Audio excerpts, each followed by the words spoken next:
देखिए कल अपने लोग एक कॉन्सेप्ट सीख रहे थे 100 के गुणनखंड, ठीक। अब गुणनखंड आपके पास कितने प्रकार के होते हैं जरा ध्यान दें। मैं इधर 100 के गुणनखंड, नंबर 1 सबसे पहला प्रश्न आता है अभाज्य गुणनखंड। कैसे गुणनखंड? अभाज्य गुणनखंड, ठीक। दूसरा प्रश्न आपके पास आता है कुल गुणनखंड, कुल गुणनखंड। तीसरा प्रश्न आपके पास आता है विषम गुणनखंड। तीसरा प्रश्न आपके पास क्या रहे? विषम गुणनखंड। इसके बाद जो है आपके पास चौथा प्रश्न है सम गुणनखंड, सम गुणनखंड, ठीक है। अब अपने लोग निकालते कैसे हैं जरा इतना ध्यान दें। मैं सबसे पहले अपने लोग लिख लेते हैं 100। कितने लिख लेते हैं? 100, ठीक। अच्छा 100 सबसे पहले डिवाइड करते हैं। 2 से के बार 50, 2 से के बार 25, ठीक है। 5 से के बार 5 और 5 एकम 5, ठीक। तो आपके पास जो फैक्टर निकल गया था, आपके पास जो फैक्टर 2 की पावर कितने हैं? 2 और 5 की पावर कितनी है? 2। फिर से समझा जरा ध्यान दें। मैं आप लोगों को जो आपको सबसे मेन इंपॉर्टेंट पॉइंट है, आपको 100 के फैक्टर हमेशा याद रखने पड़ेंगे। 2 की पावर 2 और 5 की पावर 2। 2 की पावर कितनी है? 2, 2 दूनी 4, ठीक। और 25, 25 चौके 100। तो 2 की पावर 2, 5 की पावर 2। अब यहां से सारी की सारी निष्कर्ष निकलते हैं और यहां से सारे सारे प्रश्न आंसर आ देंगे। अगर सबसे पहले प्रश्न आपसे करा अभाज्य गुणनखंड, कैसे फैक्टर? अभाज्य गुणनखंड। अभाज्य गुणनखंड में तो लोग केवल कहते हैं जो भी घात है, जो भी घात है उन्हें जोड़ देते हैं। घात कितनी है? 2 और 2, 2 और 2 4। पहले प्रश्न का आंसर आ चुका। अभाज्य गुणनखंड, अभाज्य गुणनखंड में जो भी घात है 2 + 2, 2 और 2 4। दूसरा प्रश्न आपके पास है कुल गुणनखंड। कुल गुणनखंड सबसे मेन इंपॉर्टेंट है कुल गुणनखंड, क्योंकि यदि आपने कुल गुणनखंड निकाल ले तो उसके बाद अगला प्रश्न आता है विषम और उसके बाद आते हैं सम। जरा ध्यान दें। कुल गुणनखंड में अपने लोग कितनों करते हैं? 2। घात कितनी है? 2, इससे एक बढ़ती कितनों? 3। यहां घात कितनी है? 2, एक बढ़ती कितनों? 3। फिर से समझ रहा, घात जो भी है कुल गुणनखंड में, घात जो भी है कुल गुणनखंड में जो भी घात है उससे एक बढ़ती कितनों? 3। एक बढ़ती कितनों? 3 और 3 तिया 9। कुल गुणनखंड कितने आ गए आपके पास? 9। अब इसके बाद प्रश्न आता है विषम, विषम, ठीक। विषम, विषम गुणनखंड कैसे निकालते हैं? जो भी विषम संख्या है, विषम संख्या कितनी है आपके पास? 5। विषम संख्या कितनी है आपके पास? 5। अब जो भी विषम संख्या है उसकी जो भी घात है एक बढ़ती उससे कर देते हैं। एक बढ़ती कितनों? 2 पावर थी, एक बढ़ती कितनों हो जाए? 3। अब लास्ट टाइम आपके पास प्रश्न आया हुआ है सम, सम गुणनखंड। सम गुणनखंड कैसे निकालते हैं? टोटल में से विषम अगर निकाल दे मैं 9 में से अगर 3 निकाल दे मैं तो आपके पास आंसर है कितनों? 6। आपके पास आंसर कितना है? 6, ठीक। आपके पास आंसर आ जाए 6, ठीक। ठीक है। इसी प्रकार से आपके पास एक और प्रश्न, अगर प्रश्न आपके पास लिखे दे रहे हैं 4200। कितने लिखे दे रहे हैं? 4200। आप लोगों ने 100 के फैक्टर सब लोगों ने निकाले। 100 के फैक्टर का 2 की पावर 2, 5 की पावर 2। अच्छा 42 आगे कितने लिखोगे इसके पास? 42।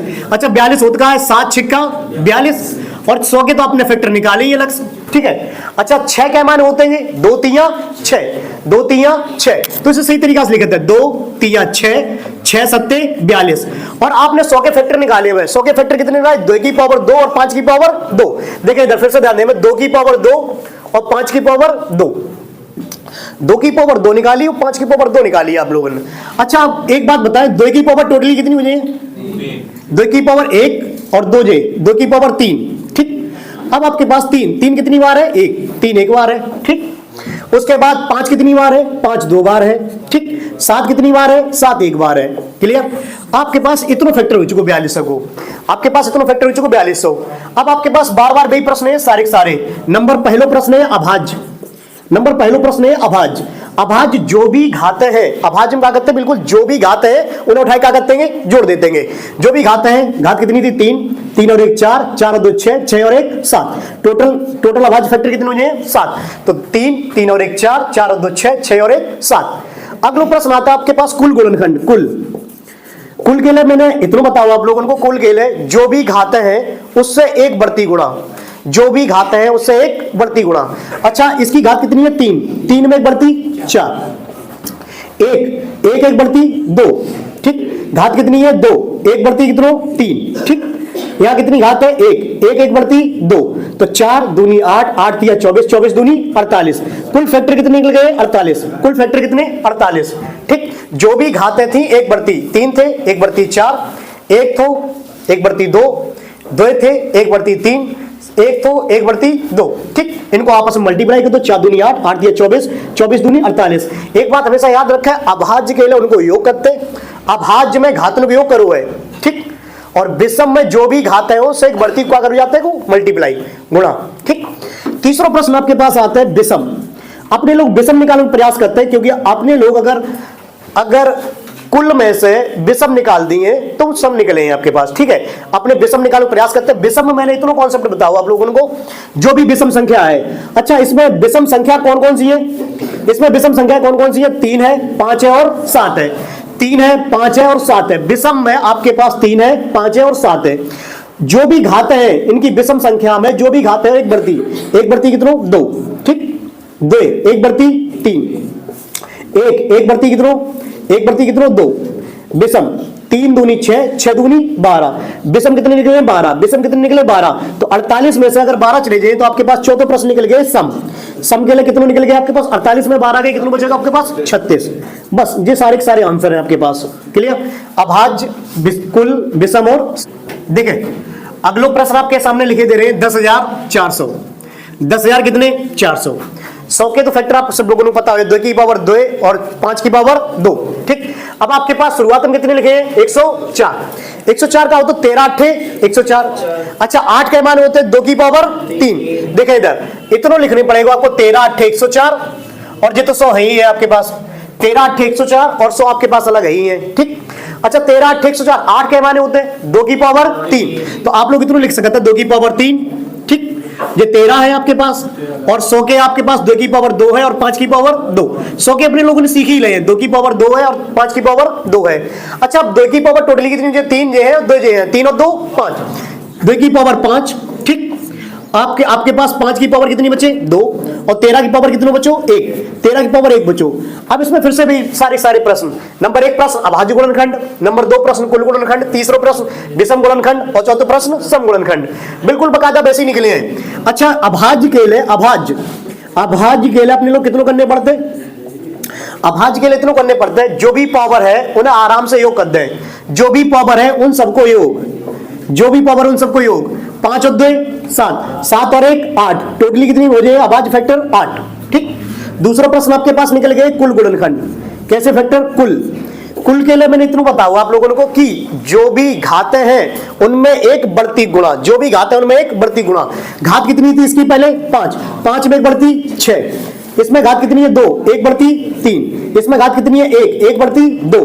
तो 6 3 18, 18 दूनी 36, ठीक, क्लियर। तीसरा प्रश्न आपके पास निकल गया विषम में आप लोगों को कैसे बताओ? विषम में केवल आप विषम संख्या उठाएं, विषम में आप लोग विषम संख्या उठाएं। अच्छा, विषम संख्या इनमें सब में है कौन सी विषम संख्या? एक 5 है और एक 13 है। तो जो भी घात है उससे एक बढ़ती गुणा कर दें आपस में। 2 है 1/3, 1 है 1/2, तो 3 दूनी 6। टोटल विषम फैक्टर कितने हो जाए? 6। अब आपके पास सम के लिए क्या करें? 36 में से 6 चले जाए। सम के लिए हमने तो बताओ आप लोगों को कि तरीका भी है, लेकिन क्या फायदा तरीका याद करें, उससे अच्छा कुल निकाल लो। 36 में से 6 गए, आपके पास कितने बचेंगे? 30। 30 कैसे बचेंगे? सम फैक्टर बचेंगे, ठीक है, क्लियर। 3 प्रश्न मेरे ख्याल समझा। आगे जो प्रश्न आपके पास, इसको कॉन्सेप्ट क्या है आप इतना ध्यान दें। में भाज्य बराबर भाजक गुणा भागफल, भाज्य बराबर भाजक गुणा भागफल प्लस शेषफल, ठीक। भाज्य बराबर भाजक गुणा भागफल प्लस शेषफल, ठीक। भाज्य बराबर भाजक गुणा भागफल प्लस शेषफल। अब यहाँ जो प्रश्न हुआ, प्रश्न कितना हुआ इतना ध्यान देना है। यहाँ प्रश्न हुआ आपके पास भाजक भागफल को क्या गुना है?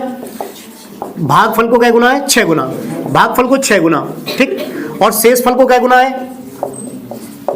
शेषफल का 3 गुना। शेषफल का 3 गुना, ठीक। शेषफल को कितना गुना? 3 गुना, ठीक। अब यहाँ कंडीशन और दी है, शेषफल आपके पास दो है प्रश्न में। शेषफल कितना दो? 40। शेषफल कितना दो आपके पास? 40, ठीक। अब जरा कंडीशन समझे, लगा कैसे प्रश्न इतना ध्यान दें। मैं आपके पास जो कॉन्सेप्ट है भाज्य बराबर भाजक गुणा भागफल प्लस शेषफल। अच्छा, इस वाले प्रश्न में जो भी चीज दी आपके पास, जो भी दो है, ठीक। इस वाले प्रश्न में आपके पास देखो भाजक भागफल का क्या गुना है? 6 गुना। अच्छा, जो लिखा हुआ भाजक, इसको ही 6 गुना है जो। इसके बाद शेषफल को क्या गुना है? 3 गुना है। शेषफल को 3 गुना है, लिख के दो है। और शेषफल दो कितना है? 40।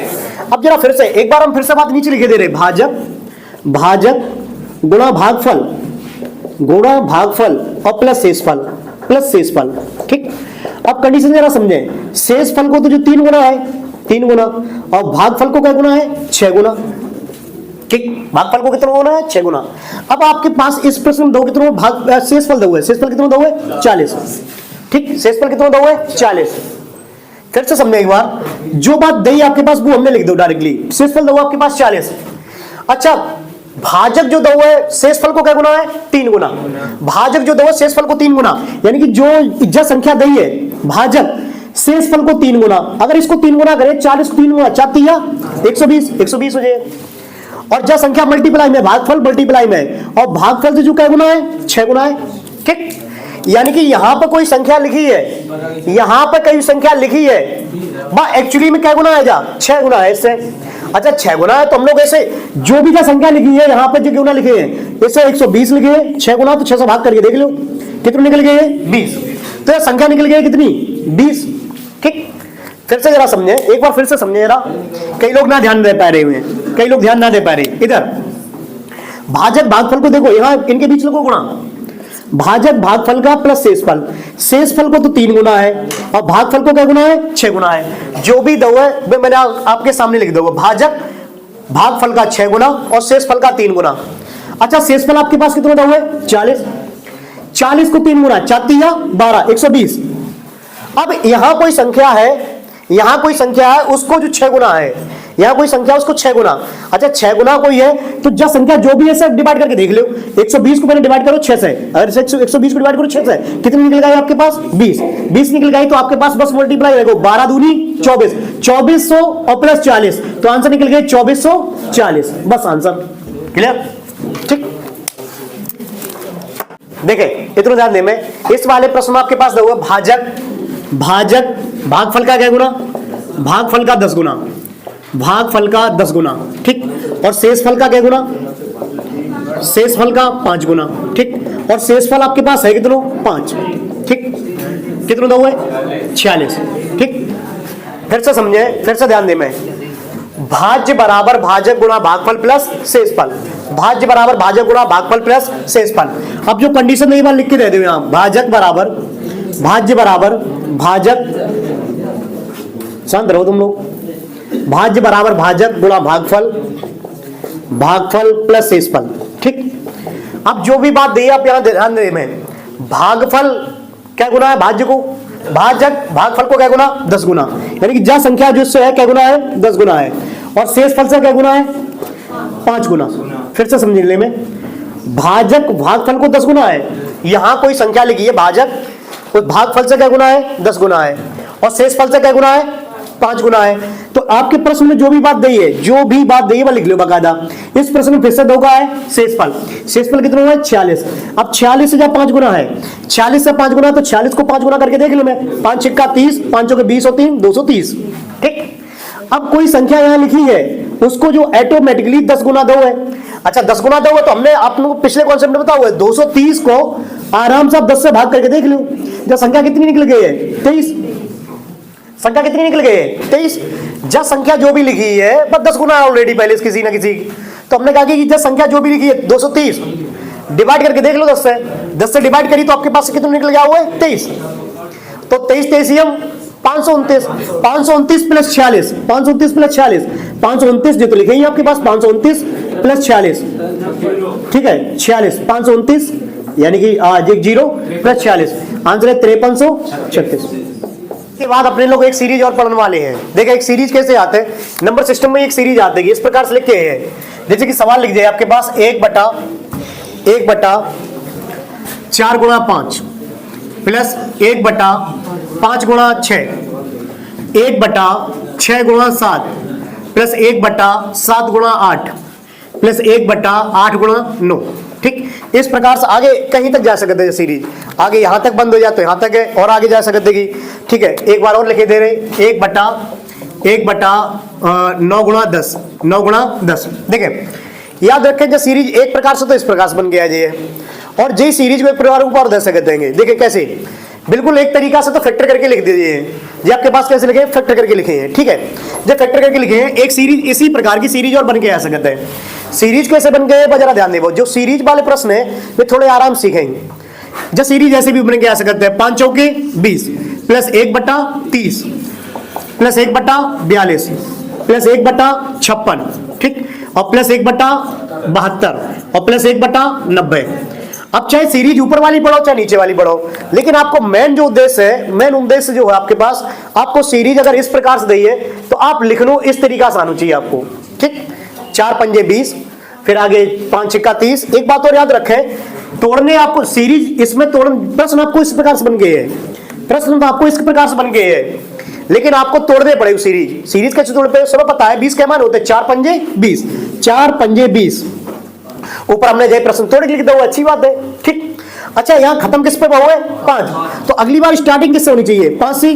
5 छक्का 30। लेकिन अगर ऊपर अंतर समान है, ऊपर अंतर 1 को तो 1 को अंतर इनमें रहे, ठीक। ऊपर अंतर अगर अलग हो तो अलग रहे, तो ठीक है। यहां कितना? 6 7 42। क्लियर? आगे इसी प्रकार से तोड़ने पड़े, इस प्रकार से लास्ट प्रश्न आपको तोड़ने पड़े। 9 ढाई 90, 9 ढाई 90। अब इसको जो कॉन्सेप्ट है तो कॉन्सेप्ट समझे रहा आप लोगों को। इसमें ऐसे सवाल में पहले पद तोड़ना आना चाहिए। पहले पद कितने लिखो? 4 पंजे 20। अब अगर याद रखे यहां 5 अब खत्म हो तो स्टार्ट किससे होनी चाहिए? 5। अब जा मत कर दियो कि 5 आगे 4 पीछे, भाई 5 आगे ना है, आपने लिखो 4 पंजे 20, तो 5 आगे मत कर दियो, 5 पीछे, क्योंकि जो स्टार्टिंग होनी चाहिए भाई आस पास होनी चाहिए, ठीक है। क्लियर? आप लोगों ने तो अगर जो प्रश्न इस तरीका से लिखे हो तो आपको तोड़ने पड़े, और आपने ना तोड़ पाओ तो प्रश्न गलत हो सकता है। अगर आपने सही तरीका से तोड़ो है, अगर आपने सही तरीका से तोड़ो 4 पंजे 20, 5 छक्का 30, 6 7 42, तो लास्ट वालों अंतर 1 को है तो 9 ढाई 90, ठीक। इसको जो सॉल्यूशन होता है, जो तरीका है निकालने को, इसमें केवल आपको इतना आना चाहिए, 1 अंतर। तरीका जो है इसको निकालो, 1 अंतर। अंतर मतलब जो फैक्टर करे उसको अंतर, फैक्टर जो करे हैं उनको अंतर, इनको अंतर। अंतर सब में अगर आपने सही तोड़े हैं तो अंतर सीधी सी बात है कितना निकल गया है? 1, ठीक। अब इसके बाद 1 अंतर बटे 1 बटे पहला पद, 1 बटे पहला पद माइनस 1 बटे अंतिम पद, 1 बटे अंतिम पद। अब आपको लिखना आना चाहिए कि 1 बटा पहला पद कितना है, 1 बटा अंतिम पद कितना है। कई लोग यहाँ वाले को लिख दिए तो गुरु जी 1 बटा 20 है यहाँ, और यहाँ अंतिम पद 1/90। ना, फैक्टर करके लिखने चाहिए आपको। फैक्टर करके अगर यहाँ लिखो 1/20 तो कई लोग कहेंगे गुरुजी पहलो पद 1/20 है ना, यहाँ लिख दिए 1/90, ऐसे ना, बिल्कुल आपको फैक्टर करके लिखना चाहिए। पहला फैक्टर कितना? 4 पंजा 20, यहाँ कितना? 9 ढाई 90, 9 ढाई 90। तो आप लोगों ने पहलो पद 1 बटा अंतर, अच्छा इनके बीच अंतर कितने हुए? 1, तो 1/1, ठीक। अच्छा पहलो पद, अब सबसे बड़ी बात है यहाँ पहलो पद कैसे लिखे? पहलो पद है कितना? 1/4, 1/4, पहलो पद है 1/4। अच्छा अंतिम पद इसमें कहा है 9 या 10? 10 है, तो 1/10। बस यही आंसर आ चुका। इसे सॉल्व कर लो जरा। सॉल्व कैसे? लासा कितना? 40, 40 है, ले लो 20, ठीक। 4 पंजे 20, 4 पंजे 20, 5 एकम 5, 10 दूनी 20, 2 एकम 2, तो आपके पास आंसर निकल गया 3/20, 3/20, यही आंसर आपके पास, ठीक है। 15, 1/15 plus 1/35 plus 1/63, 35 plus 1/63 plus 1/99, 1/99 plus 1/143, 1/143। एक बात याद रखें कि ऐसे प्रश्न के लिए आपको फैक्टर करने आने जरूरी है कि जो आपके पास लिखे 15, 15 क्या माने 15 होते हैं? 3 पंजे 15, 3 पंजे 15। अच्छा 35, 5 सत्ते 35, 5 सत्ते 35। हमेशा याद रखें जिस पर खत्म करो स्टार्ट उसी से होना चाहिए, जिस पर खत्म करो स्टार्ट उसी से होना चाहिए। अच्छा इनके बीच अंतर कितने को आ रहा हो? अंतर कितने को आ रहा हो? 2 को है, तो 143 जो लिखे 143 जो फैक्टर है 11 और 13, 11 और 13। फिर से याद रखें, सुने, आपके पास पहलो फैक्टर लिखो तो 15, 15 क्या माने 15 होते? 3 पंजे 15, ठीक है। उसके बाद आपको लास्ट फैक्टर करनी है 11 गुणा 13, क्योंकि जो आपको आंसर निकलता है आंसर है 1/अंतर, 1/अंतर क्वेश्चन 1 पहला पद, 1 पहला माइनस 1 अंतिम पद, 1 अंतिम पद, ठीक। अब जरा देख ले इधर 1 अंतर, अंतर है कितने बीच? इनके बीच इतने अंतर है 2। 1 पहला पद, पहला पद है कितने? 1/3, 1 पहलो पद कितने? 1/3, अंतिम पद 1/13। इसे सॉल्व कर दें, 1/2, 13 तिया 39। अच्छा देखो कितनी भाग हुआ है वो? 13, 13 एकम 13 और 13 तिया 39, 3 बार, और 3 एकम 3। यहाँ कितने बच्चे? 10, बटे 2 गुणा 39, तो आपके पास आंसर है 5/39, 5/39 अपने आप। देखिए अगला जो प्रश्न आता है आपके पास बन गए इस तरीके का प्रश्न है, पहले प्रश्न लिख लेंगे, बाद बाकी जाके फोटो स्टार्ट करिए। ठीक, हम 4 प्रश्न एक साथ लिखे दे रहे। ठीक, यानी कोई 12 plus √12 plus √12 plus √12 plus dot dot dot infinite तक। ठीक है, एक प्रश्न इसी तरीका 12 माइनस √12 माइनस √12 माइनस √12 और डॉट डॉट डॉट इनफाइनाइट तक। ठीक है, एक और तीसरा प्रश्न लिखे दे रहा आपके पास 5 √5 √5 √5 √5 डॉट डॉट डॉट इनफाइनाइट। चौथा प्रश्न एक और लिखे दे रहा आपके पास 5 √5 √5 √5 और √5। ठीक, देखें अब स्टार्ट करते हुए स्टार्ट करते पहले इसका है। देखें यहाँ ध्यान दें, मैं आपके पास 4 प्रश्न लिख चुके हैं आपके पास। अगला जो कॉन्सेप्ट आता है इसको इसी बेस्ड आते हैं। नंबर 1 पहला प्रश्न लिखो √12 plus √12 plus √12 plus √12 plus dot dot dot. ये सीरीज आपकी कहां तक गई है? इनफाइनाइट तक। कहां तक गई है? इनफाइनाइट तक। अच्छा, ये वाली सीरीज का है -12 √12 और minus √12 minus √12 dot dot dot कहां तक गई है? इनफाइनाइट तक। ठीक है, अच्छा इधर वाली सीरीज मैंने एक प्रश्न लिखूं आपके पास √5 √5 √5 √5 डॉट डॉट डॉट कहां तक गया? इनफाइनाइट तक। जी का लिखा हुआ है? इनफाइनाइट। ठीक, अच्छा एक और प्रश्न लिखा हुआ √5 √5 √5 √5 √5। अच्छा इस वाले सवाल में कोई अंतर लग रहा हो आप लोगों को? हाँ, अंतर लग रहा है कि जब सीरीज इनफाइनाइट तक गई है और जब वाली सीरीज कहां तक गई है? फाइनाइट है। फाइनाइट है, क्लियर है? फाइनाइट मतलब फिक्स है, 1 2 3 4 5 बार लिखिए आपके पास। तो सारे प्रश्न आंसर देखें जरा ध्यान दें। मैं सबसे पहले अगर इस प्रकार का प्रश्न लिखूंगा प्लस प्लस प्लस प्लस और इनफाइनाइट तक सीरीज गई है तो उसको आंसर इसके फैक्टर करना आना चाहिए। इसके फैक्टर होते 4 या 12। अगर आपके पास पॉजिटिव लगो बीच पॉजिटिव तो इसकी जो बड़ी वैल्यू है वो आंसर।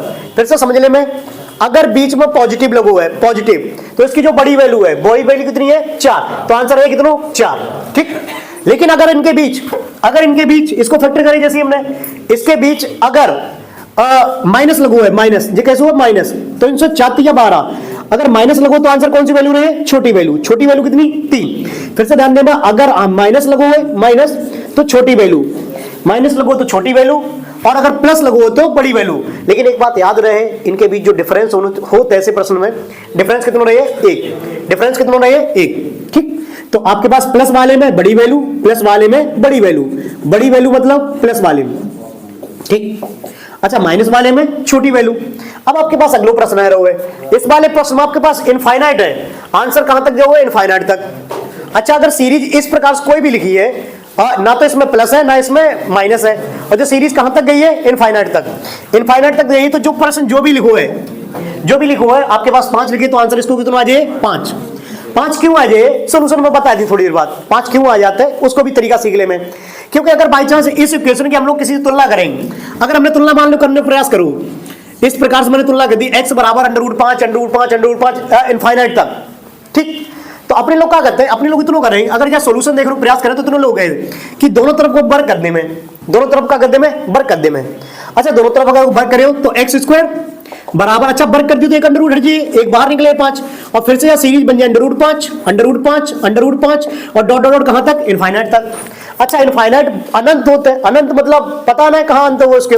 अच्छा एक सिंपल सी बात यहां है कि एक बात बताओ, फिर से यह सीरीज जब सीरीज फिर से रिपीट का भैया एक्स ही वाली रिपीट भैया, तो x² बराबर 5x। जरा समझे, कई लोग कहें कि अरे ऐसे कैसे इनफाइनाइट में से एक कम होगा। अच्छा एक कम हुए कैसे होगा? अच्छा सीधी बात, अगर समुद्र है, समुद्र में से एक लुटिया पानी भर लो तो वहां में क्या है? हम कोई फर्क पड़ेगा? कोई फर्क नहीं पड़ेगा। इसी प्रकार से अनंत तक कोई सीरीज आपके पास एक अगर बाहर भी निकलेगा तो आपको कोई फर्क पड़ेगा? कोई फर्क नहीं। लेकिन जो सीरीज लिखी है, जो सीरीज लिखी है आपके पास लिखी कितनी है? x ही लिखी है। अब x से x कैंसिल आउट हो जाए, x से x कैंसिल आउट हो जाए, तो जो सीरीज को मान कितना आ जाए? 5। लेकिन जो जे वाले प्रश्न दोनों अलग अलग हैं। इसमें एक इनफाइनाइट वैल्यू तक थी और इसमें क्या है? फाइनाइट है। अच्छा फाइनाइट है तो हम इसको कैसे लगाएं? देखिए जरा ध्यान दिए, ये घात जो भी लिखी है जो 5, ठीक 5। अब केवल इसके चेक करो अंडर रूट कितनी बार है, 1 2 3 4 5। तो अपने लोग जो चलते हैं, अच्छा अंडर रूट का मतलब क्या होता है, 1/2 घात, 1/2 घात, ठीक। अपने लोग चलेंगे 2 दूनी 4 दूनी 8 दूनी 16 16 दूनी 32 32, एक कम ऊपर लिख देते, कितने, 31। फिर से ध्यान दे, मैं एक बार और, जो भी घात लिखी है जितनी बार, अंडर रूट को मतलब है 1/2 घात, तो अपने लोग 2 घात अब चलतेंगे, 2 दूनी 4 4 दूनी 8 8 दूनी 16 16 दूनी 32 32 नीचे एक कम कितनों, 31। अगर ये सवाल इस प्रकार से बन के आ जाए, बिल्कुल मिलाए ऐसे लिख जाए 7 अंडर रूट 7 अंडर रूट 7, ठीक है, अंडर रूट 7 और लिख जाए मैं, या फिर अंडर रूट 7 एक बार और लिख दे मैं, क्लियर। तो आपके पास कितनी बार, ज्यादा ध्यान दे, मैं 7 लिखने हैं, आप लोगों ने 7 लिखनी है, आप घात केवल ध्यान दे, घात 2 दूनी 4 दूनी 8 दूनी 16 दूनी 32 दूनी 64, नीचे 64, ऊपर एक कम करके, एक कम कितनों, 63, ठीक, क्लियर। मेरे ख्याल से सब क्लियर हो गई। चौथा पॉइंट, नंबर 1 2 3 4, आपके पास अगर प्लस है, अगर आपके पास प्लस है तो वैल्यू 4, अगर आपके पास माइनस तो वैल्यू कितनी, माइनस, छोटी वैल्यू, आंसर कितनों, 3। अगर जब वैल्यू इनफाइनाइट तक जा रही है, इनफाइनाइट तक जा रही है, तो आपके पास जो भी लिखो है भाई आंसर। लेकिन अगर आपके पास फाइनाइट वैल्यू है, फाइनाइट मतलब 2 दूनी 4 दूनी 8 दूनी 16 दूनी 32, ऐसे चेक कर लो। अब कई लोग अंडर रूट ना जान पाए, तो ध्यान दे में 2 दूनी 4 दूनी 8 दूनी 16 दूनी 32 नीचे एक कम करके ऊपर 31, यहाँ 2 दूनी 4 दूनी 8 दूनी 16 दूनी 32 दूनी 64 नीचे एक कम ऊपर 63, ठीक। ये 4 आंसर थे, चारों आपको सीरीज बता देंगे।